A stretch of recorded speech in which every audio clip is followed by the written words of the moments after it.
work. He put in that pain. He put in that pain. Not playing no game. Not playing no game. You know in his name. You know in his name. Sonetta. Sonetta. Sonetta. Sonetta. Sonetta. Sonetta. Sonetta. Sonetta.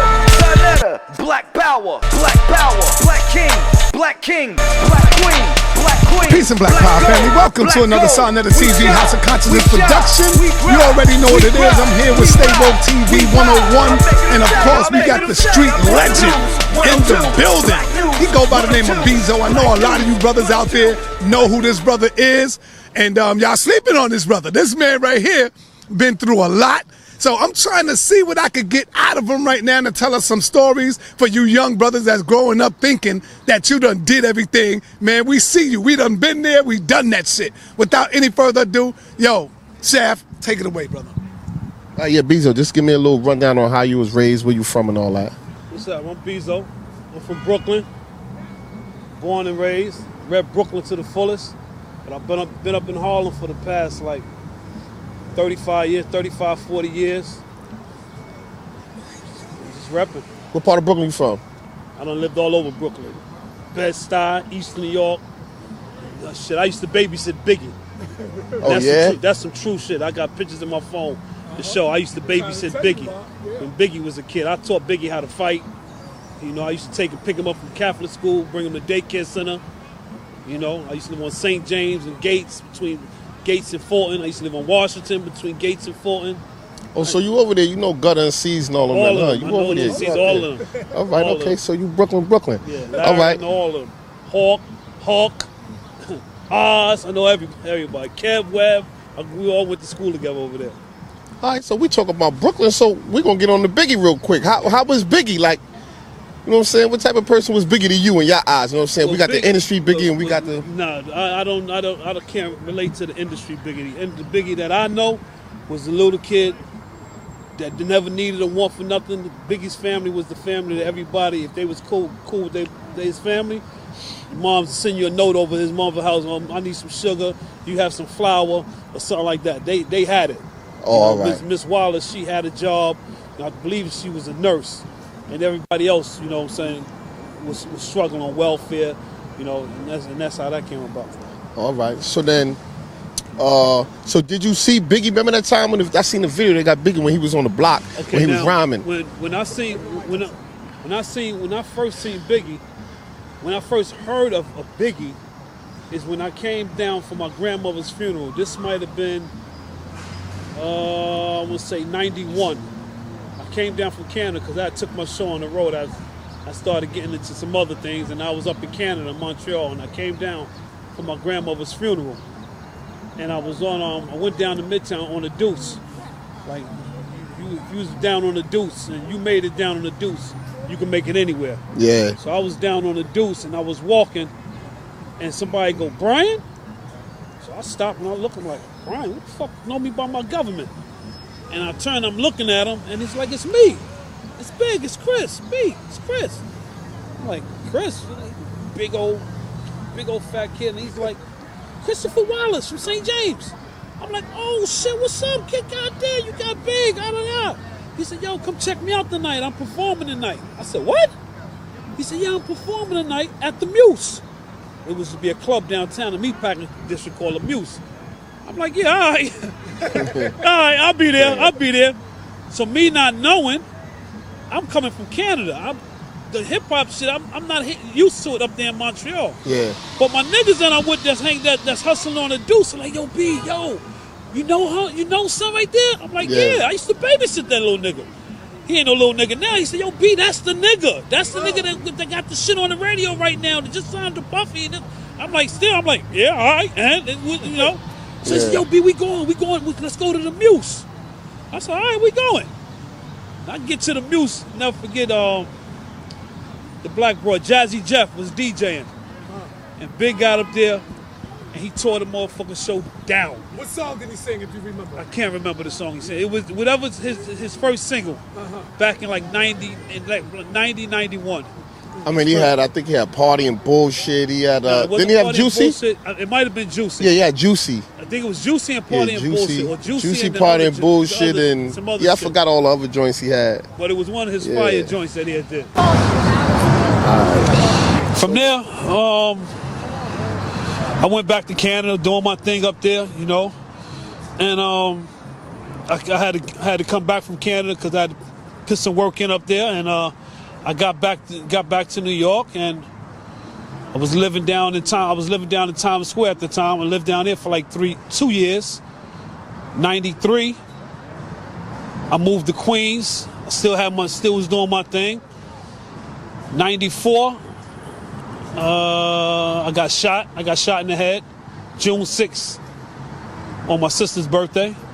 So what was that like? Getting shot, like? It was a situation. Motherfucker was out of pocket, and I went to go check the nigga, and we went around there. We got the scrapping. It was about 4 or 5 of us, and about 11 of them. We put it in, and one motherfucker got away. We go calling ourselves going to catch this motherfucker before he get to the car. But he got to the car, and before you know, we chasing him. But this nigga running at us, spitting at us, and I just spun. By the grace of God, he caught me in the top of my head, and I got 7 stitches. I wound up getting 7 stitches. I got shot like 2:15 in the morning, and I was out of the hospital like about 4:30 with 7 stitches. Yeah. My man also got shot. He got shot in the face, went in one cheek and out the other cheek. He came home with 2 Band-Aids. Yeah, so we was blessed. And that was in BK? No, that was down on 12th Avenue between 26th and 27th, the track. Have you ever run into him again? That's another question, brother. So tell me, let's go back again. Let's go back to your childhood. Like, how you even started getting into the streets and shit like that? Well, being hard-headed, wanted to do things my way. You know what I'm saying? Following behind my pops. You know, my pops was a street legend out in Brooklyn, but he was all up here. He used to put that work in, and not even so much gunplay. My pops is one of the most dangerous motherfuckers that ever walked this earth. And I'm not just saying it because he's my father. You know what I'm saying? If you talk to cats from like the 60s and 70s and you ask who was Kenyatta, they know who Kenyatta was. And they knew who his brother was, Solomon Quick. 2 of the most dangerous motherfuckers with their hands and feet that ever walked the earth. And I used to be with them every day, you know what I'm saying? And man, the shit that I used to do as a fucking 7, 8, 9-year-old, kids never did. Used to shoot guns, used to bag dope, bag coke, run numbers. You know what I'm saying? I used to be up in the motherfucking after-hour spots, the only little nigga up in there looking at chicks. They wasn't called strip clubs then, they was called go-go bars. You know what I'm saying? I used to see more. I was exposed to all of that. So your pop's still around now? No, he's deceased now. And your mom's? My mom's is deceased as well. So where was your mom's at this time? Well, at that time, my mom's was in the house, and don't bring that boy out. Where you taking him? And I'm going to ask him where he was at, and don't bring my son around them bitches and this and that and the third, you know. But when I came in the house, where you was at? Oh no, we was at the corner store. We was over there by the bootlegger. You know, we was just on Fulton Street. You know, I would never tell her exactly where if we went upstairs or not, because then she knew if we went upstairs, she knew I was in one of the after-hour spots. Yeah. All right. So then, how was you doing in school? Like, how was you? All right, schooling. Well, being how when my pops was around, I was going to school. But when my moms and pops separated, you know, I was going to Rothschild, and my first year in Rothschild, I decided to play hooky. At the time when you're supposed to be taking the Regents, and I got caught. Welfare sent my mother a letter telling her that I was off of her budget. And they sent the letter. My mother came up to the school and they looked at the red attendance book, and for 2 months and a half, I hadn't been there. And she caught me on motherfucker right next door to Brooklyn Tech in the game room playing hooky. And it was on after that. I got caught, never went back to school. They didn't want to go back to school, started hustling and doing odds and ends shit, snatching pockets, doing the shit that Brooklyn cats did back in the days, you know? And what year is this around? This is like 84, 83? No, it's like 82, 83. Oh, yeah. So you got low numbers on your age. Yeah. So then, when did you start getting into, I mean, you already said that you already got a crime, like doing shit with your pops. Right. But when did you really get full-fledged into, like, the criminal world? Getting caught snatching pockets. First time on Rikers Island. Scared to death, little nigga come through fly. How old you Gucci's, I was fucking 16. 16? Okay. 16 years old. And I'm not glorifying it either, brothers. Trust me, I'm not glorifying it. But I was 16, young, dumb, stupid. You know what I'm saying? And it was a wake-up call to me, man. I got stabbed in my arm for my coat. And niggas asked me, I had a 3/4 leather goose. The official leather goose with goose feathers in it, not the bullshit that these niggas is wearing now. I had on brand new Bally sneakers, had on the leather front, the goose coat, the matching hat, I had jewelry, and motherfuckers like, yo, Slim, what's up? I'm like, yo, my name ain't Slim. Nah, don't worry, Slim. Yo, you want some cookies? I'm like, some cookies? You don't want no cookies? Yo, we trade you some cookies for that coat. I'm like, what the fuck is you? It's cookies for my coat? Is you stupid, nigga? I don't fucking know. And this is when the Fold building was the Fold building. What year was that? This is 83, 88, this is 83, 84. When you was there? In the 90s? Yeah. Okay. This is like 83, 84. You know? Because I went upstate in 80, I was 85, went up in 85. And man, man. So finish talking about the situation with the coat. Like you got stabbed for Yeah, so I'm in how it was like I don't know if it was the same when you went through Marquise, but when you first go in the receiving room, it's stages in the receiving room, right? Same shit. You go from that one. One cell to one cell. What?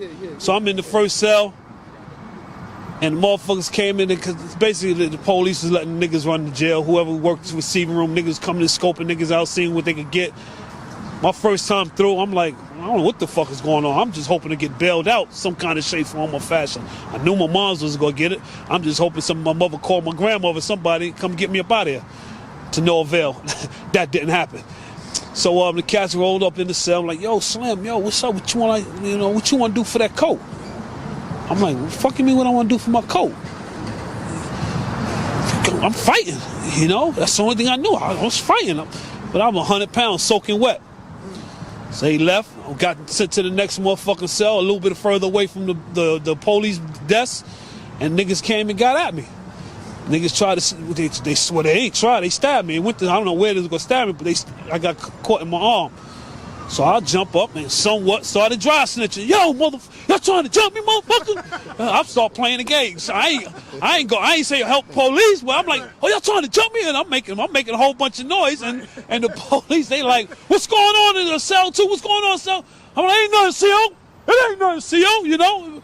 And that shit got died down. I wound up getting sent to the New Jack house, which was at that time was 2 dorm. Still had your coat at the I still had my coat, but half the arm was gone.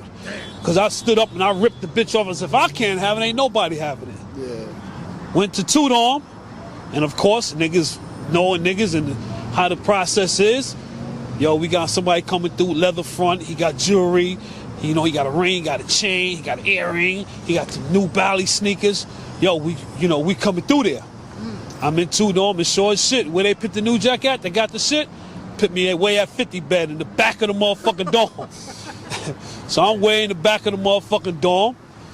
And it's like about 1:15, 2:30 in the morning, man. 1:30, 2 o'clock in the morning. I'm seeing motherfuckers creeping through the dorm. And they coming to the back where I'm at. But now I got my shit off. I got my sneakers in my pillow, my coat wrapped up in my pillowcase. Everything's wrapped up in my pillowcase, and I see these motherfuckers come. But now I'm prepared. Because now I done went earlier when I first got there, went to the motherfucking bathroom, washed my socks, and put some Corecraft soap in my socks. So now when these niggas came to my bunk, it's like, yo, Slim, what's up? Like, what you want to do for that coat? My nigga, like, we want that coat. And I'm sitting up on my bed. They sitting up on the plain bed next to me. And I just wilded out. Gave it to him. Bing, bing, bing, bing, bing. And we got the fighting and carrying on. Police turned the lights on. And they, what's going on in there? And they switched it to the next cell. Next side. The very next day, God bless the dead, my cousin Rab. Another hood Brooklyn legend. A lot of cats may know him. We coming from Chow. And motherfucker, I see my cousin Rab at the end of the line. He's like, yo, what house is that? And he's like, it's 2 dorms. So when he see me at the end of the line, he's like, Brian, what the fuck is you doing in here? I know your father's gonna kill you. So I'm like, yo, Rab, what's up, cuz? Like, yo. But this is he in and out of there. He know how this shit go. So I said, what happened? What's going on? Yo, what's up? I said, yo, cuz, where you at? Like, I'm the look on my face like, help! You know? So I said, yo, play the yard. When they call yard, go to the yard. I said, all right. Wound up going to the yard. Scrams that I scrap with. We wound up getting out the nigga in the yard. That was it, man. The rest of my bid, I was good. I went upstate. To Elmira. I was in Elmira 85. I got sentenced to a 2 to 6. I wound up doing like 3 years. I was in Elmira population, Elmira reception. I went to Kaksaki. I think it was like an overnight. Then I went to Camp Georgetown. I came home from Camp Georgetown, and I went. I was on this joint up in Harlem, Edgecombe. Yeah, the work release. The work release joint. Then I caught another one. So and you came home. After you came home, what you was doing? You was back into the streets. You was robbing. Well, when I came home, I was in this program called Wildcat. Yep. Okay. I was in a Wildcat program, and I was trying to be on the straight and narrow because I didn't want to go back to jail, but I didn't want to be around dead pop neither. So I started dibbling and dabbling on my block. That's when the crack shit was bumping. And I dibbled and dabbled. Then the police ran down on my younger brother, and I was like, "Oh, let me leave that shit alone." That was kind of a little too close for comfort. So I stayed doing I was going to school 1 week, working another week at this. I was going to this school over on 96th Street at First Avenue. West side? Nah, the shit on 96 and First, next to the gas station there. Yeah. It's like a 600 school. It's a Wildcat program. So I was going to school there. That's my nephew. I was going to school there, and from there, the week I was working at this auto man at this junkyard in Jericho, Long Island, making fucking good money, good fucking money. Then at the time wasn't enough. I hit back out to Midtown. I just got back out there hustling and doing this and doing that, and then I started taking pictures. Out there in Midtown, and from there I always had a thing about sending the bitch to get me some money. This is what I'm known for. And I used to always go down on we call it the track. This when the track was on 11th Avenue, 44th, 45th, 46th, 47th, and 11th, when it was on and popping back then. You know.